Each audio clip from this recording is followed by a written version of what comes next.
Welcome to you again. It's very special for me to host this because I was just chatting with Morgan a bit earlier. We did the first webinar on September 11th, 2020, when we were just coming out of COVID, when his first book, Psychology of Money, was published. And I remember that conversation was a very, very big hit amongst all our clients and the other participants who had logged in. So I'm really excited and looking forward to this conversation. I'm sure all of us can gather some invaluable insights today. From his second book, Same as Ever, I just wanted to show this book, the Same as Ever book, right? I'm sure all of you are already reading it. So welcome, Morgan. I can tell you that you're already very, very popular in India, and your book has got translated into many regional languages as well here. Well, thanks so much for having me. It's an honor to be here. It's an honor to be back and to see you 3 years later. So I'm really looking forward to doing this. Right. So whilst I'm extremely happy to do this conversation, we woke up to a bit of a bad news, Morgan, today morning. The great man, Mr. Munger, who's been a guide, mentor to so many of us. I mean, we've really heard him through his books and through his one-liners. I have attended the Berkshire conference once in Omaha. So as a tribute to him, I want to start with a chapter where you quoted him, where you said that he has duly noted that the world isn't driven by greed, the world is driven by envy. And the first rule to happiness is to keep expectations extremely low. And you have a brilliant anecdote to explain that. So if you can elaborate for all of us.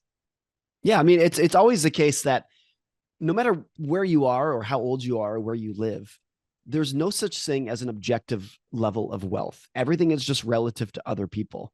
So when you're trying to gauge how well you're doing financially, it has nothing to do with how much money you have.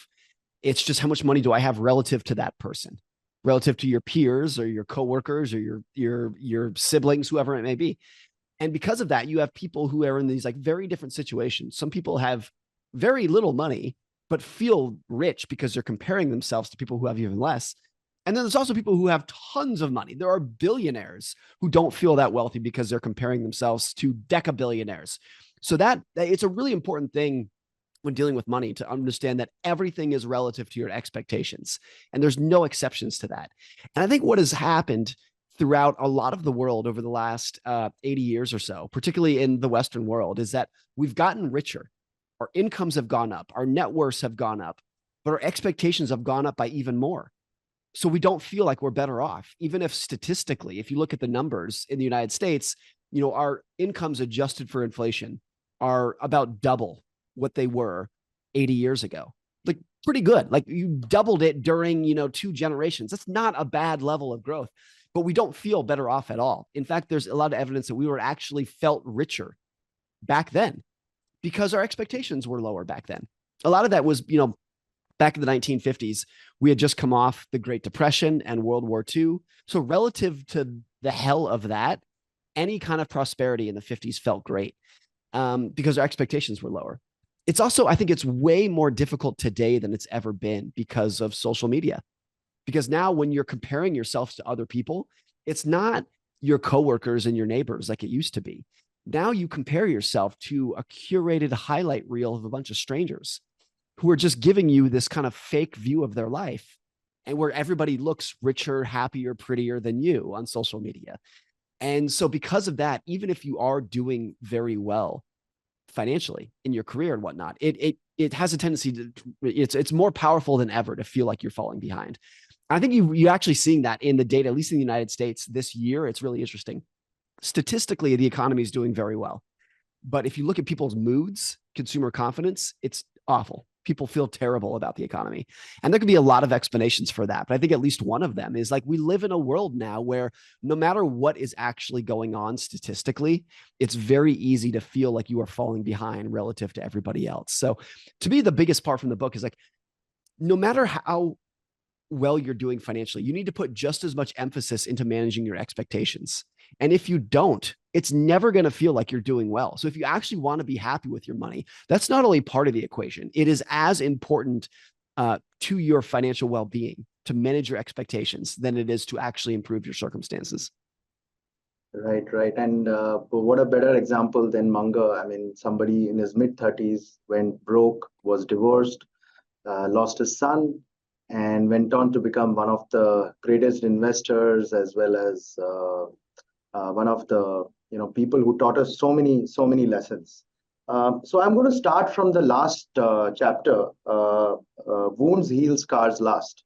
I mean, you write a lot at the intersection of psychology, finance, investing, and markets.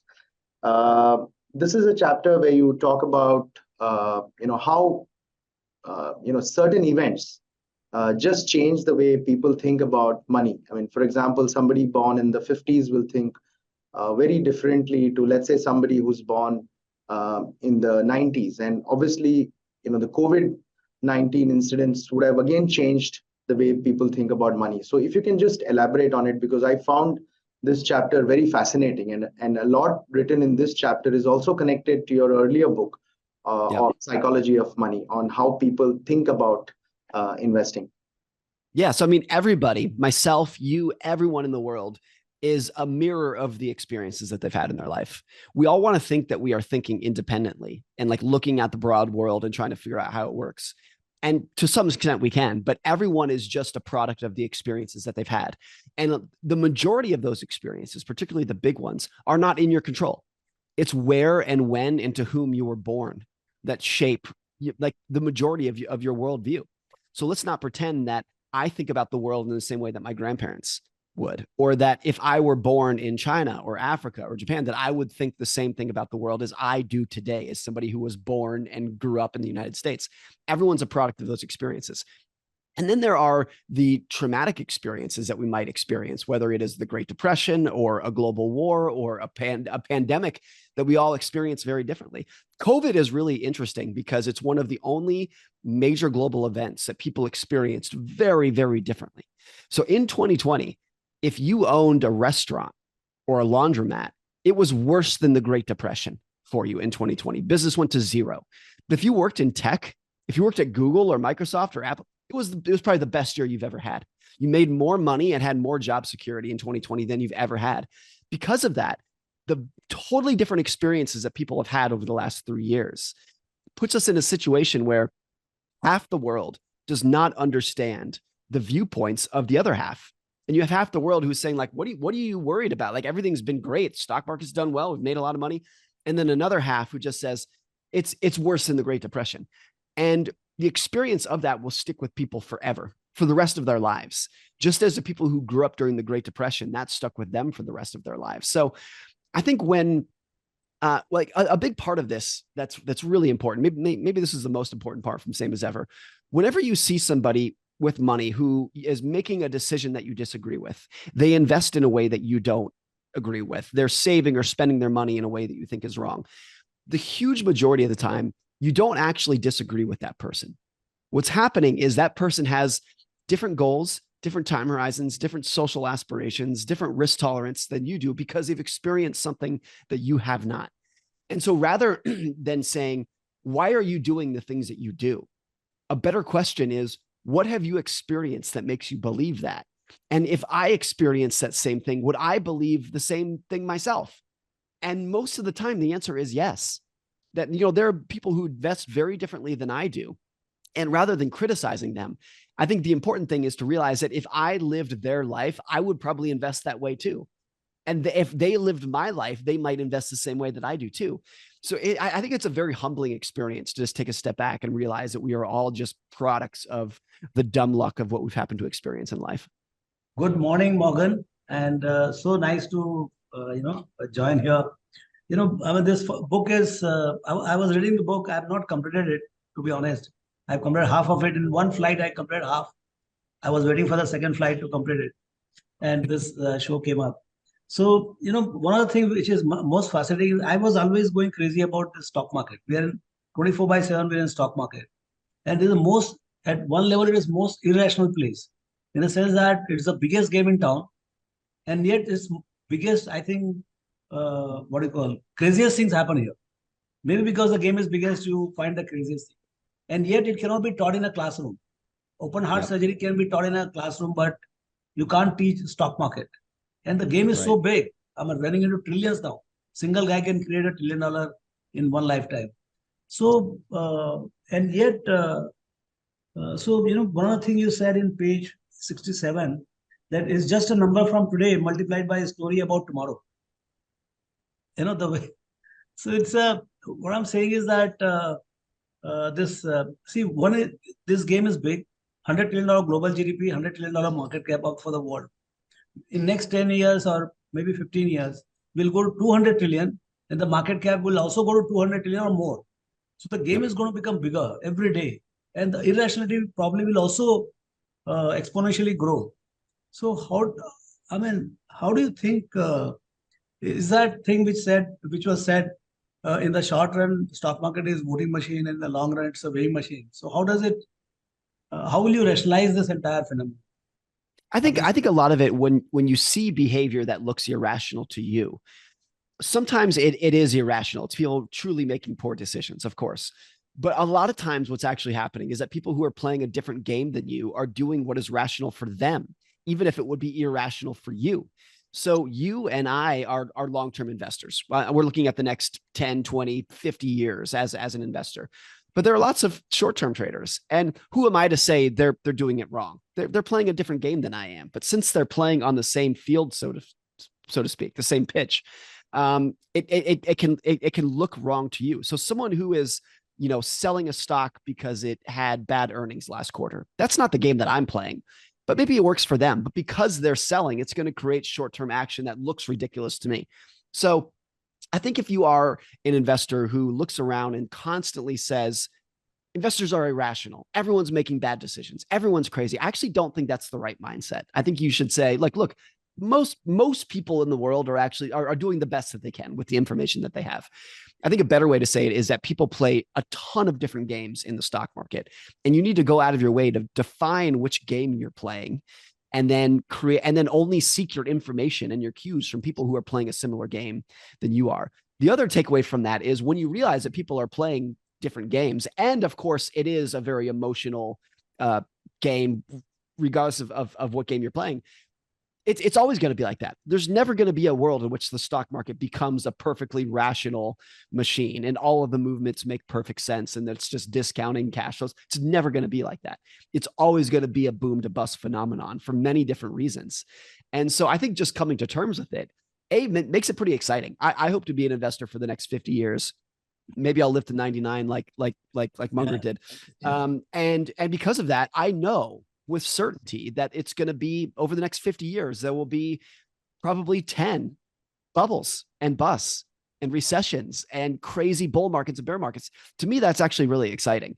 Now, of course, a lot of those will do damage to people on the way down, and that's never fun, but it's never, ever going to be the case where the market becomes a rational machine. It's always going to be wild.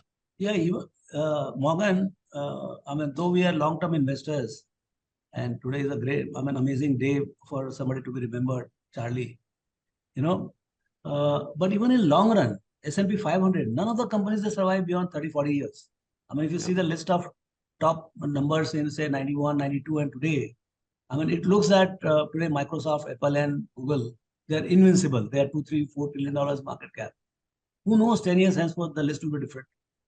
And the issue is that, okay, they may not go to, where will they be? What has happened to the top ranker of 91 today? They're just nowhere. So what I'm saying is, even the long run, whatever somebody thought that is going to be the, say, discounted value in 91, and then they gave the market cap of, say, 100 billion or something, they're also wrong. Yeah. So short run, in any case, there is irrationality. Long term also looks to be kind of, it's a storytelling, and somebody is believing it. If I'm saying Apple is, say, discounted value of Apple is $3 trillion today, or over $3 trillion. So somebody is giving me a story that this present value of all the future cash flows is going to be $3 trillion. And Buffett is holding it. You can't find more rational person than Buffett. So he thinks that present value of future cash flow at today's interest rate of 5, 6, 7% in the US is going to be more than $3 trillion. And it's a good investment because he's holding it. So he thinks that it could be worth maybe $4 or $5 trillion. Yeah. So what I'm saying, and we know that these numbers are, maybe in one company it could be right, but they're all wrong. If you see the past history, nothing is number one in last 25 years. The rank changes. Yeah. So You in know, so we are irrational on both sides, and yet this game is biggest. So how do you make sense of it? I mean, I do think there are, you know, some companies that can last more than 10 or 20 years. Microsoft is, you know, one of the biggest companies in the world, and it's almost 50 years old. But you're absolutely right. If you look back at 10, 20, 30 years ago, a lot of the biggest companies, even if they're still alive, ExxonMobil, IBM, General Electric, General Motors, they're still alive, so to speak, but they're shells of their former self. So I have no idea which of the companies it will be, but you can, if you make a list of the top 10 biggest companies today, I would bet that at least a couple of them will either not exist or be shells of their former selves 20 years from now. To me, the antidote for that is, of course, just diversification. I'm out on the record. I'm an index fund investor. So whatever the biggest companies will be in 20 years, I'm going to own them. I'm also going to own some of the duds. That's just kind of the acceptance that I make. But I think it's even true for Berkshire's biggest investments. I mean, the biggest, most high profile investment that Buffett has maybe ever made, not the largest in terms of dollars, is Coca-Cola, which was an incredible investment for him in the first 10 or 15, 20 years. Yeah. And it's been okay at best for the last 20 years. So I think there's lots of these that kind of fall into that category. I think if Munger were still with us today, he would say, yeah, like adjust your expectations accordingly. It's almost never going to be, hey, I mean, here's one example I would use. Berkshire Hathaway in itself, the stock Berkshire Hathaway has not really outperformed in any meaningful way for a quarter of a century. It's been like this. So I think Buffett and Munger Munger would, if he was still with us, say, yeah, you should adjust your expectations accordingly. Berkshire had incredible, ridiculous results for 30 or 40 years. And of course you should expect that after that is going to come a period of relative mediocrity. I think that in itself is very rational. You should never expect any company whatsoever, or even any economy, to outperform indefinitely. The United States had a very, very good 50-year run from kind of the end of World War II through about 2000. Or actually, I would mark it from like the end of World War II to September 11th, 2001 is where I would mark that. And since then, it's been okay at best. And maybe for the next 20 years, it'll be okay at best. And I think that in its whole is like the best situation that you could ask for. If you can have 50 years of incredible returns followed by 50 years of okay returns, that's an amazing result that I'd be happy to accept. Yeah, thank you. Right. Morgan, I just want to connect one of the things that you've said in the book, and we briefly spoke about it. You say in the book that magic happens when there is stress, because stress focuses your attention in ways that good times cannot. I mean, COVID was obviously a stressful period for many businesses. For some businesses, it was probably very positive. What are the changes that you see in terms of behavior or around us in the global economy? What do you observe? I mean, what is the magic that you see happening because of the stress that we underwent? I think, you know, if you look at the big stressful periods historically, World War II and the Cold War for the United States, so many technologies came out of that specifically because nuclear energy, jets, radar, rockets, penicillin. I mean, the list goes on of things that happened specifically because of World War II. You know, I do think it's probably a little bit too early to say, like, what is the magic that came out of the stress of COVID? Work from home, it's like to be determined, because there's a lot of information, a lot of evidence that actually it's for many businesses, at least, it can be a negative. It's not good for morale. It's not great for productivity. It may be a better work-life balance if you cut out your daily commute, but is it actually better for businesses? Hard to say. It's also very isolating for people, which can have a major impact on just your mental well-being, your mental health over time, if you're isolated from everybody in life over time. I do think like the obvious one that you can point to right away is mRNA vaccines, which probably specifically because of COVID sped up that research by 10 or 20 years. In a very similar way that in the 1940s, we had already discovered penicillin, antibiotics, but World War II sped up the development and the production of it by probably 20 or 30 years. And maybe that's mRNA. And of course, I'm not an expert in this in the slightest. I'm not a doctor at all, but it would not surprise me if 20 years from now, we have made incredible strides in treating cancer, specifically because COVID sped up the research and development of mRNA by 20 or 30 years. And we look back at it and we say, look, as absolutely traumatic and deadly as COVID was, 20 years hence, it has saved way more lives than COVID actually took because of the speeding up in medical technology that came from that. That would not surprise me in the slightest. And I think to that point, a lot of these things take a lot of time to pan out. So if you look at a lot of the productivity booms after World War II, the technologies that came from it. Nuclear energy was obviously discovered in 1945, but the mass production of nuclear power plants took 30 years after that. It was really the 1970s where they really started to come into use all over the world. So even after you've discovered a new technology, it's definitely not overnight that these things happen. But I would be very confident that 20 years hence, 30 years hence, we'll look back at a lot of the medical breakthroughs that happened specifically because of COVID and realizing the like absolutely massive impact that they had on the world. Right. Great.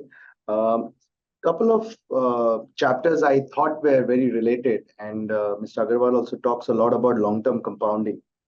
So I'm just going to quote from your chapter. Good news comes from compounding, which always takes time, but bad news comes from a loss in confidence or catastrophic error that can occur in the blink of an eye.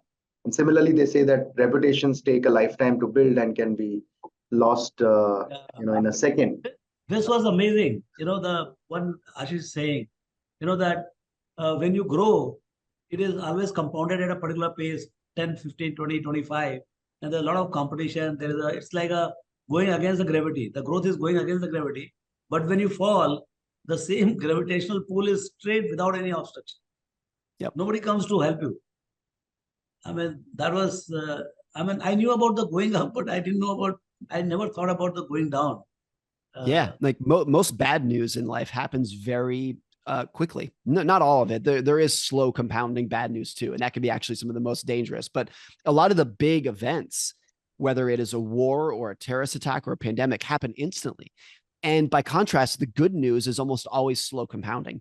It's like if you look at improvements in life expectancy, even if over 100 years, it's extraordinary what we've done and the lives we've saved with new medical technology. In any given year, you don't even recognize it because it's a 2% improvement every year. Now, obviously, if you compound 2% improvement for 100 years, you get a ridiculous result, an extraordinary result. But you never pay any attention to it in a short period of time. Because of that, I think most people are more pessimistic about the world than they should be, because their attention is always drawn to the bad news that happened very quickly. And they are ignorant or oblivious to the good news that is slowly compounding over time. And that's why, I've been an investor for 20 years now, not even that long of a period of time. I started investing around 2003. And during that period, there has never been a single day in which there was not a dozen things you could point to that were going wrong in the world. Every single day during those 20 years, you could say the market's overvalued, the economy's weak, politics are a mess, companies are not growing, this company's going out of business. There was always all these things to point to.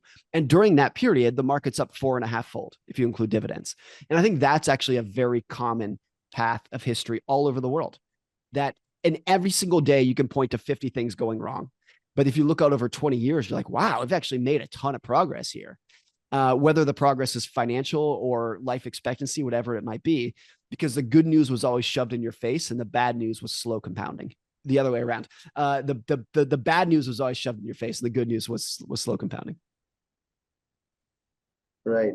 And there's another thing in the book which really fascinated me, because a lot of us try to extract every ounce of productivity from our lives. Right, we try to get better and better. But you mentioned somewhere that there is obviously a virtue of having some margin for error. If you could elaborate on that, because I found that pretty fascinating. Yeah, I think there's such a drive in the world to say, I want to become more productive, more efficient. Businesses do this, economies do this, individuals do this. Let me become more efficient, more productive. And I actually think you can easily take that too far. And because what more efficiency does is it eliminates room for error. And room for error is one of the most important concepts that you can have in any form of life. So let me give you two examples of this. In business, there's such a huge drive, particularly for manufacturing companies over the last 20 or 30 years, to say, we need to become more productive, more efficient. Efficiency. They had very efficient supply chains. where they had almost no inventory in the warehouse. It was just-in-time manufacturing, like very efficient, capital efficient. Because of that, what happened in 2021, because of COVID, supply chains broke and these businesses were completely screwed. They had no room for error. They had no inventory in their warehouse, and they were completely caught off guard. And the system was so fragile against the tiniest little sneeze in the supply chain that everything just came crumbling down. So you had all these situations where in 2021, the demand for new cars in the United States was the highest it had ever been. More people saying, I want a new car. I want to go buy a new car today. And they couldn't buy them because the car manufacturers could not produce them because their supply chains were broken. And so that was a situation where if manufacturing businesses all over the world had said, hey, we don't want to be perfectly efficient, we want some slack in our supply chain, they probably would have made more money over the last 10 years. Like they took it way too far. And in people's individual lives, this happens too. If you are in any creative endeavor or any endeavor where you're using your brain for your job, you want a schedule that looks inefficient. You want lots of blank white space in your schedule, time to think, time to ponder, time to go for a walk and just kind of think about a bunch of different concepts. If you are the kind of person, and a lot of people are like this, who are like, no, I need my schedule to be efficient. This meeting starts at 9:52 and ends at 9:57. It's very, very efficient. You're never going to have time for creative thought. And a lot of the best thinkers, the best entrepreneurs, the best scientists over time have blank schedules where they could just let their mind roam free casually. I think a lot about this for myself as a writer, where my best work takes place when I'm going for a walk or sitting on the couch or in an office with a boss who was yelling, who was watching me. They would not, look at me and say, Morgan, you're doing good work right now. I'm sitting on the couch, doing work. So what looks to be inefficient can actually be some of the most efficient work that you can do. Yeah. The other chapter that I found very interesting as a wealth manager, Morgan, is where you've titled it, Now You Get It. And I'm just going to read it out. Nothing is more persuasive than what you've experienced firsthand. And I'll tell you why it's fascinating, because often as wealth managers, the first time we meet any client, right, we try and make some sort of a risk profile where we ask them questions about what would you do if the markets fell 10%, or what kind of returns are you comfortable with? And based on that conversation, we try and create a portfolio across asset classes, right? But it's very difficult based on the questionnaire to predict how they will react. Let's say when COVID happened and markets fell 40%, right? We see the people committing I think Mark Twain said it, that history doesn't repeat, but it rhymes. We see people committing similar mistakes all over again. So I was just thinking it'll be really interesting to have, to put clients into a simulator where they feel how temperamentally it feels when the markets fall. Is there any way to, solve this challenge? Because I often see that people react very differently in a crisis, but when you ask them questions, they answer it very differently. So I'm just connecting to what you've written. I think to that question, is there any way to solve that problem? I think the answer is no. There is no way whatsoever to understand what it's like to lose 30 or 50% of your money until you've actually been through it. A lot of the reason why is because if we sit here today when things are by and large going very well, the economy's strong, the market's doing pretty well. If I said, how would you feel if the market fell 30%? A lot of investors, maybe most investors, would say that would be an opportunity. I would view that as an opportunity to buy more.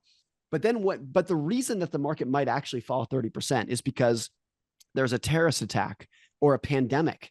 And in that situation, all of a sudden you're like, oh, I feel pretty bad about the future. And a lot of people, including myself, in March of 2020, were looking at the world saying, this is not good. I mean, here's a perfect example of that. In February of 2020, Warren Buffett went on CNBC. And at that point, there were kind of rumblings of COVID, but people weren't really attuned to it yet. And Buffett was asked, he said, hey, what are you going to do about the market? And he says, well, I guarantee you I'm not going to be selling stocks. 2 weeks later, he sold every airline stock that he owned. And I don't think that was an irony or a contradiction. I think he was just reacting to the new information. It's impossible to know how you're going to feel about the world until you are actually in the trenches, so to speak. And because of that, I think there's no way to understand your own risk tolerance as an investor until you have battle wounds, so to speak, until you have experience. You cannot do it looking forward. You have to just look back and say, here's how I've actually responded to these in the past. And some people will look at that history and say, I did pretty well. I didn't panic. I kept my head on straight. I did buy more.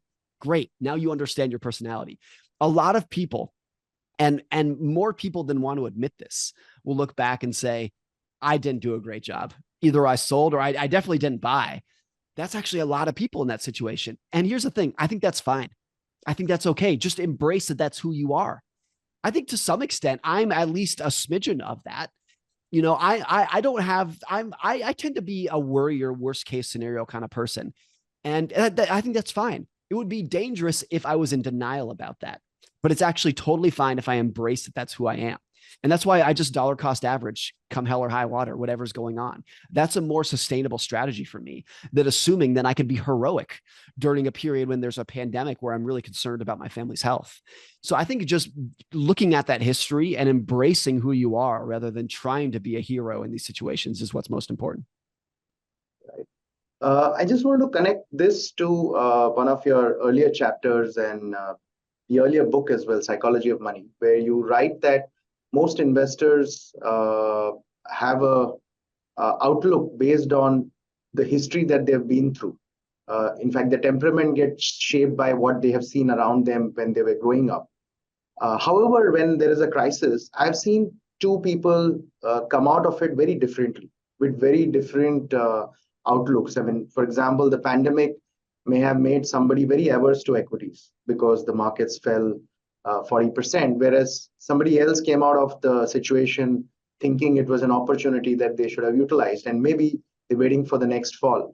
Do you have any insight as to how two different investors come out of a crisis? I mean, is it purely based on their own personal histories, or there is something more to it?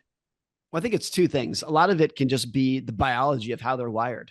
I just mentioned I tend to be a worrier and a worst case scenario person. Other people are not like that, and I think that's just DNA. I don't think there's much we can do about it. I mean, I once heard this thing about Warren and Charlie that I thought was great. Someone said a lot of people will say that they are unemotional about their investments, and that's not true. They are counter emotional about their investments. They get very excited when the market falls or when the market is extremely high. Like it's not unemotional, it's counter emotional. So I think they're just wired like that. And I think the huge majority of individuals are wired the opposite way. They are pro-cyclical in their, they're going with the trend. And so part of that is just your DNA. Another part of it is your allocation and your industry. And I mentioned before, think about 2020. If you owned a restaurant versus if you worked at Google, let's not pretend that those people are living in the same economy. They're living in completely different universes economically. And because of that, the experiences they're going to take from it are going to be completely and utterly different. Even within my own household, I see how I respond differently to financial moves than my wife does. Now, she is smarter and more analytical than I am, but I pay way more attention to financial markets, of course. And during COVID or during 2008, she's extremely nonchalant about it. She's paying attention. She knows what's going on, but she's just kind of like, it doesn't really affect how we live whatsoever. So who cares? And I think because I work in finance and I'm just more attuned to it because it's my career, my profession. Some of those daggers can be go a little bit deeper into me, and some of the booms can affect me differently. So even if we're living under the same roof, and of course our finances are all connected, even my wife and I are responding to it very differently. So because everyone is taking in different information and has different goals and incentives, they're going to respond very differently to the same market moves in the same economy.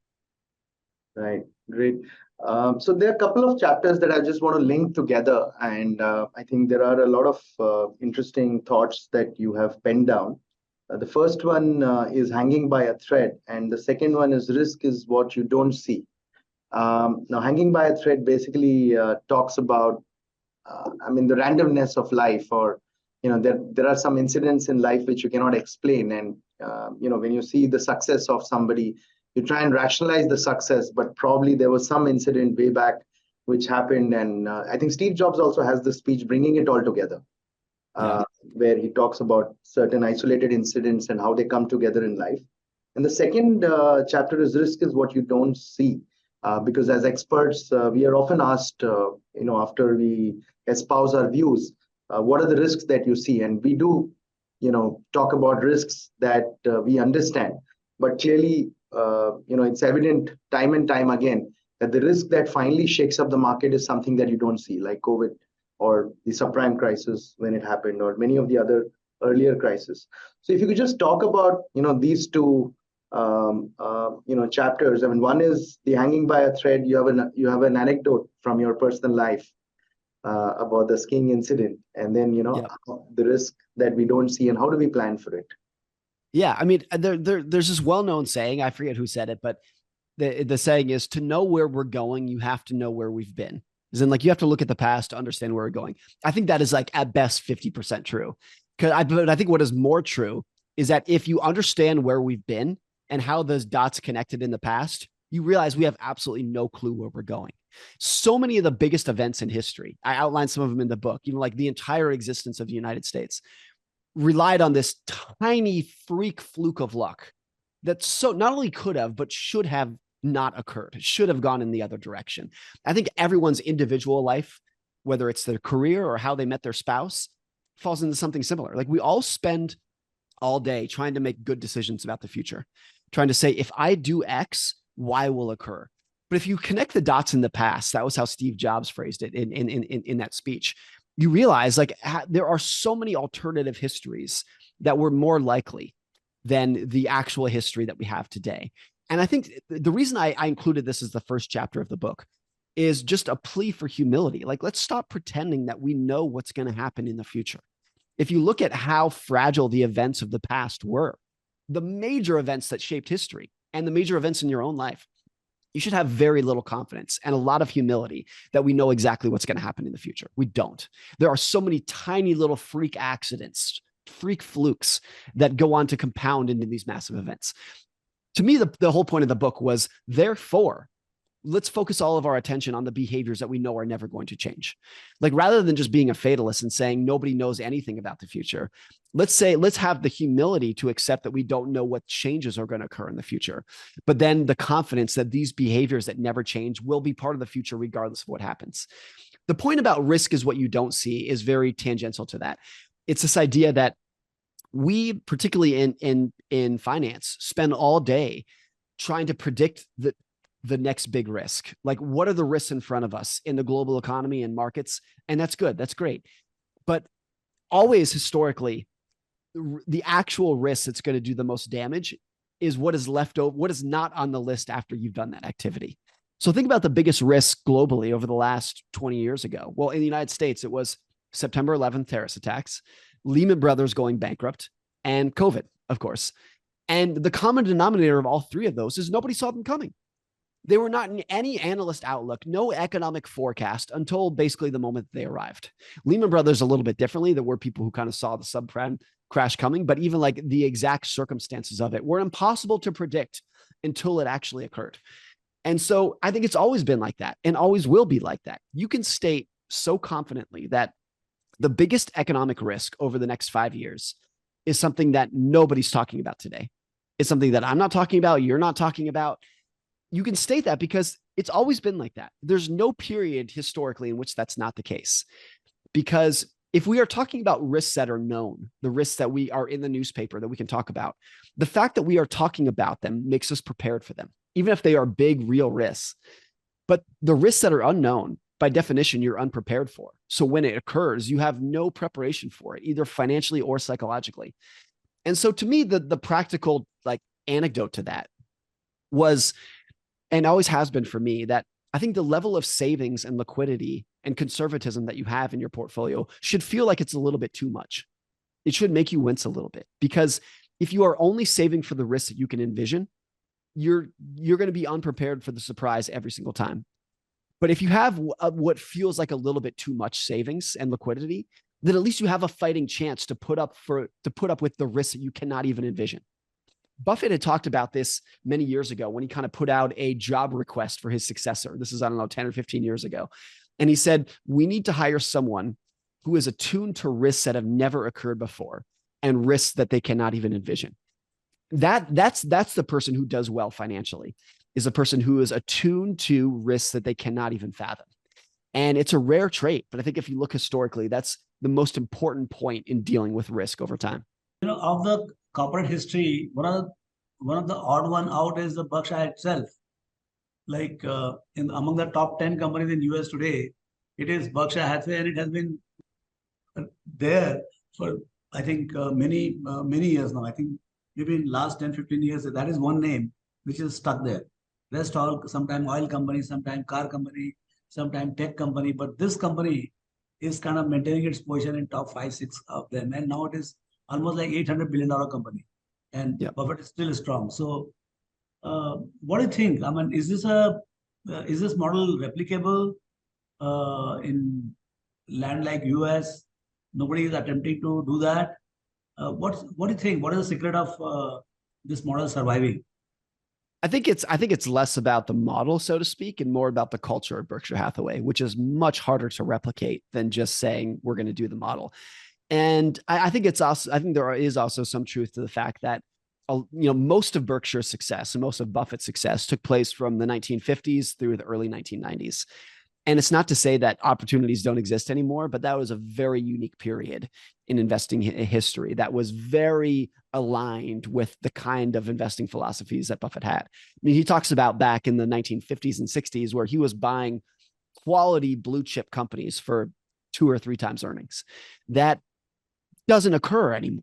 It's a very different situation. I mean, Buffett himself has talked about this, of like those kind of situations and those kind of returns don't exist, at least in the numbers that they did back then. So will there be another Berkshire Hathaway? I think there are a lot of companies that are doing their damnedest and doing great jobs of it. I'm in the board of directors of Markel, which is kind of shamelessly copied Berkshire Hathaway. It's a large insurance company that uses the proceeds and the floats to buy great businesses that we hold forever. So the model is one thing. The culture is different. I think a lot of what made Berkshire and Buffett successful, and this is, I think, very overlooked, is that he's a very good communicator. And because of that, investors and regulators and everyone on down gave him trust and faith in what he's doing, like to a degree that almost no investor has ever had since. And because of that, he was actually able to take a long-term view and say, like, look, we don't care if we have a bad year. We're owning companies for the next 5, 10, 20 years. Now, lots of mutual fund managers and whatnot will say that, but will their investors actually give them the opportunity to do it? That's a different story. So I think because of the trust that he fostered through his communication, through his personality, through his likability, was a major contributor to his success over time. And even if you have investors who are replicating the model, that culture, that personality is infinitely more difficult to replicate. When you titled it Same as Ever, because you could have chosen any other title. Yeah. I mean, I first had thought about titling it Same as It Ever Was. But everyone who I told said, oh, like the Talking Heads song, Same as It Ever Was. I'm like, okay, I don't want it too associated with that. So I'm going to call it Same as Ever. I mean, some of the alternative titles, if there's for a long period, I wanted to call it The Big Lessons from History. But I didn't want to pigeonhole myself to say this is a history book, because it's really not. So I came up with Same as Ever. But the opening story that I use in the book was a story about Buffett that I'd never heard before. I had lunch with a guy who was very close with Warren Buffett. And this guy was driving around Omaha in Buffett's car with him in 2009. In 2009, the economy was in shambles. The economy was a wreck. And this guy said, like, Warren, how do we ever recover from this? Like, the economy is so damaged right now. How do we ever recover from this? And Warren said, do you know what the best-selling candy bar was in 1962? And the guy said, no. And Buffett said, Snickers. And Warren said, do you know what the best-selling candy bar is today? And the guy said, no. And Buffett said, Snickers. It's the same, hasn't changed. And that was the end of the conversation. Like, that was like the mic drop moment of Warren being like, look, just find things that don't change over time. Stop worrying about what's going to change, because nobody can do that. And because nobody knows what's going to change. Find something that does not change and invest in that, or put your faith into that. I thought it was such a stark and profound story. And so I've always been a big fan of history, a student of history. And to me, the most interesting part of history is not reading about how things were different in the past. It's reading a story about something that happened 100 years ago or 1,000 years ago and realizing that it's exactly what people do today. And realizing that, like, if you're reading about something that took place in the 1800s, to all of a sudden stop and think, wow, if you change the date on this to 2023, every word in this would fit right in to how people are behaving today. That to me is not only the most interesting, it's the most important. Because when you find something that is as true 100 years ago as it is today, you know it's going to be part of your future, regardless of what happens in the future. I have no idea what the market's going to do next. And frankly, I don't think anyone else does either. But I know exactly how people respond to greed and fear and uncertainty, because that's never changed. So I want to put all my faith into that, and at the same time have the humility to understand that we don't know the surprises that are on deck for us.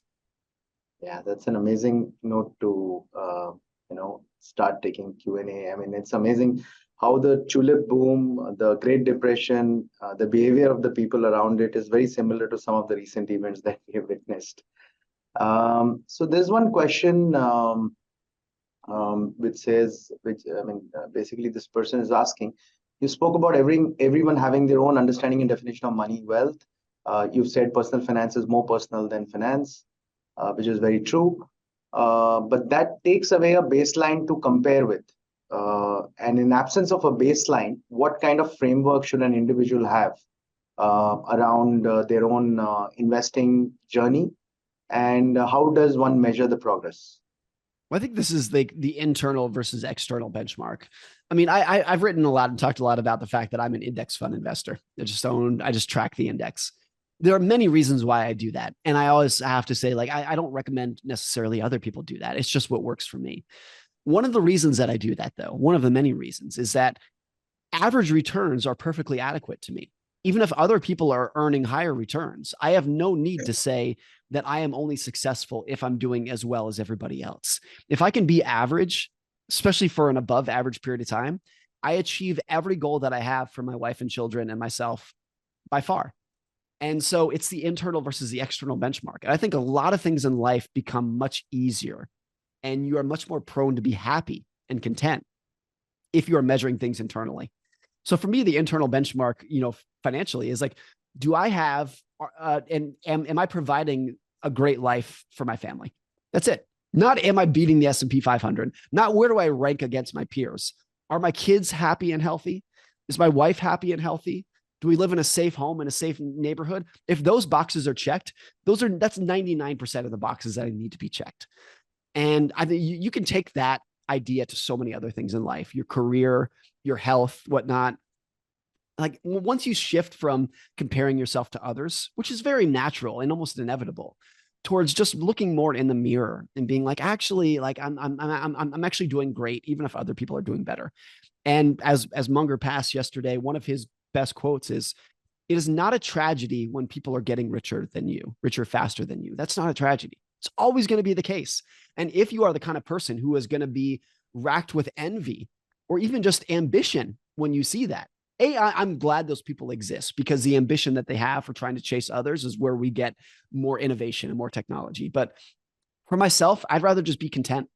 I'd rather have, like, yes, I have ambition. Yes, I have goals and I want to do better. And yes, I want more money.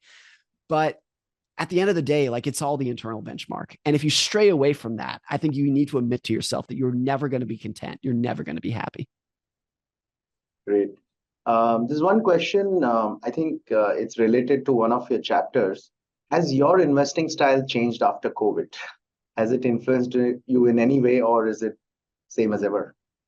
I don't think it really has in any meaningful way. I think I think everyone else in the world is more attuned to the idea of big risks that you cannot foresee. I understood that concept in 2019, but everybody now in 2020 is like, oh, I get it. You can wake up one morning, turn on the news and say, oh, the world is completely different than it was yesterday. And until you've really experienced that, for me, the other version of that, the other time that happened, it was very, very centric to the United States, was September 11th, where you wake up one morning and you're like, oh, everything is different now. And so once you've experienced that, everyone has in their own unique way, you become more attuned to that. But has it changed my investing? No. I invest the exact same way today as I did in 2019. And now I'm not ruling out that I will change my investing strategy someday. In fact, if 20 years from now, if I haven't learned anything new about investing and new about myself, I would consider that a failure. Like I hope there are parts of my life that I will become wiser and smarter and therefore change. But really nothing meaningful has changed in my allocation over the last 3 or 4 years. Right. Another interesting question. If you could give us some examples of things that do not change in areas other than economy and financial markets. Yes, I think most of the things in the book, same as ever, could apply to markets or explicitly apply to markets. But most of them apply to many things in life. Like those are always the topics that I'm interested in. If you find something that is true in more than one field, like this rule, this law applies to investing and applies to health and applies to politics and applies to X, Y, and Z, then you found something that is extremely important. One of them in the book is the idea that the best story wins. Not the best idea, not the right idea, not the mathematically certain idea. Whoever tells the best story is the person who gets people to nod along and follow and pay attention. That idea is true in finance. It's true in politics. It's true in health. It's true in relationships. The person who gets your attention is just who's telling the most captivating and compelling story. And if you are the kind of person who thinks the right answer always wins, whoever does math the best and finds the right answer is going to be the winner. You're going to be very disappointed with how the world works, because it's always been the case and always will be the case that the best story is actually what gets people's attention, and that's what wins over time. Morgan, as per you, who are the 2-3 best storytellers around? As per you. Two that really stick out. One is a guy named Eric Larson, who is a nonfiction writer. He's written a lot of history. His ability to craft a sentence and keep your attention and his brevity is just like, it's so captivating. Whenever I read his work, I'm just astounded how good he is. The other is a guy named Robert Kurson, who has written many books about the Apollo missions and a book called Shadow Divers. He's written 3 or 4 books. He too. And he's a well-known writer, but not as much as he should be. He too, whenever I read his work, I'm just astounded in his prose. Like the content is amazing too, but his ability to keep you glued to the page is almost unparalleled. There's one question which talks about index investing, but I don't know whether it's particularly true. Index investing, this gentleman writes, index investing works very well in the US. And in the past 20 years in India, but in many countries it does not. Even in India, we had 10-11 years of period where we got no returns in the index. I think even US should have had rare but 10-year periods where the returns have not been that great. So what should an investor do in this scenario? Yeah, I mean, 2 things stick out here. One, this is a perfect example of I am biased to my own history, as we've talked a lot about in this. I am biased to the idea of like index funds, great, like historically have done great going forward, because that has been the case in the United States. That this commenter is absolutely right that in other regions it hasn't been the case. So of course I'm a product of my own experiences. I'm a living, walking example of that. The other thing is that if you have an index that has a period of 10 or even 20 years of no returns, that's not abnormal. That's happened actually several times in the United States. I mean, we went, during, of course, the Great Depression, it was 25 years or so with effectively no returns. And even from, I think, 2000 to 2012 or so, 12 years of 0 returns. So that's not abnormal. I think this is a Munger quote as well. If you're not prepared to deal with something like that, then you have no business being a long-term investor. There's no rule that says if you own stocks, you are guaranteed a positive return in every 10-year period. I think the odds are in your favor. That is likely to be the case, but there's no rule whatsoever. And if you are an investor for 50 years, then you should absolutely expect that there will be a 10-year period in which you look back with 0 returns. I think that's par for the course in investing. Yeah, amazing, Morgan. I think I didn't realize how time flew. I mean, it's been an hour since we've been conversing. But before we let you go, I'm again quoting Munger, who says that I have not seen a single successful person who hasn't read a lot. And they keep espousing the importance of reading. So just wanted to know which are your top three reads, all time books that you would recommend to us and our viewers. Well, look, look, let's get very Munger centric because you could even, or if you like. Yeah, very Munger centric now, as he passed away yesterday, and I can actually see the same book on your desk there. But Poor Charlie's Almanac is about as good as it gets. It's such a good book, and I know we're all thinking about Munger because he passed away 24 hours ago, but it really is an amazing read. One thing that sticks out from there, the title of my book, The Psychology of Money, I kind of shamelessly stole from a speech that Munger gave in 1995 called The Psychology of Human Misjudgment. And I actually, and also not only just the title, but kind of the structure of that, where he's just telling short stories about human behavior, is one of the best speeches that you will ever see, read, hear. It's truly incredible. I don't know if I'd put this in my best reads over time, but I'm reading a book right now called The Evolution of Desire, which is a kind of self-explanatory. It's absolutely fascinating about what people want out of each other, particularly spouses, what men are looking for in women, what women are looking for in men. And it's purely through an evolutionary lens of men want this, women want that. It's absolutely stunning to go through it. And you realize how much of human behavior in all areas of life is based off of attracting and appealing to other people. And so I'm halfway through it, but it's absolutely fascinating right now. And I always make this point too, that when I talk about my favorite books of all time, is I think it kind of gets dangerous if you're like, oh, these are the three best, these are the five best. I think you're much more likely to learn if you are spreading out and being like, I want to read a bunch of good biology books and a bunch of good history books and a bunch of good physics books, rather than being like, oh, these are the three everybody has to read. I think you'll be a much more diverse learner if you are really going broad and reading about many different topics rather than focusing on like the cores from just a few topics. Thanks a lot, Morgan. It was a pleasure. So just wanted to tell everybody that this is a book I've really enjoyed reading and would recommend all of you to read it. If there's one text that I would recommend, Morgan, is I'm not too sure if you've already read it. It's regarded as a holy text in India called the Bhagavad Gita, but it's really lessons on life, philosophy, and a lot of the things that you speak about, have been spoken about in that text as well. Awesome. I love it. Thank you. Akhil, Raamdeo, anything before we end this conversation? Anything if you'd like to ask or conclude, Akhil? No, I think from my side, it's a wonderful book, and I was excited to interact with you. And yeah, it's wonderful. I'm listening to you. Akhil? Yeah, no, absolutely. I've been a fan of Morgan. I go through your podcast. I see your blog. So it's been great to be, in person with you. And I think the last 1 hour conversation was extremely insightful, and I'm sure the audience also would have enjoyed. I think icing on the cake was our co-founder was on this call, and both of you were interacting. So that was like a blessing in disguise. So thank you once again, Morgan, and wishing you all the very best for the success of this book, same as ever, and look forward to more conversations in future.